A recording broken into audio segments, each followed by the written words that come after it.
મેં મારા બેસ્ટ ફ્રેન્ડની વાત માની લીધી કે ભાઈ મારે યુએસ આવવું જોઈએ, પણ મારી પાસે કોઈ જ પ્લાન નહોતો કે હું કેવી રીતે અફોર્ડ કરી શકીશ. કેમ કે હું મુંબઈથી છું, ચોલ સિસ્ટમમાં ગ્રો અપ થયો છું, લોઅર મિડલ ક્લાસ ફેમિલીથી છું, 300 સ્ક્વેર ફીટનું ઘર હતું, ટોયલેટ બી બહાર હતા.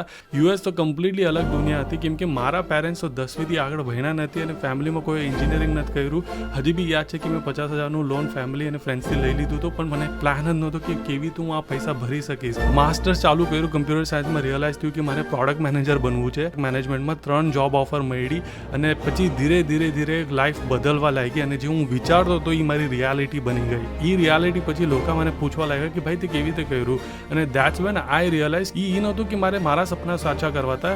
એ હતું કે મે બી મારા જર્નીના થ્રુ બધા લોકોને ઇન્સ્પિરેશન મળશે, બધા લોકો પોતાના સપનામાં બિલીવ કરી શકે, અને જે મને એક મેન્ટર જોતો હતો મારી લાઈફમાં, હું એ મેન્ટર બની શકીશ બીજાના લોકો માટે. અને આઈ નો કે હું કરી શકું છું તો તમે બી કરી શકો છો.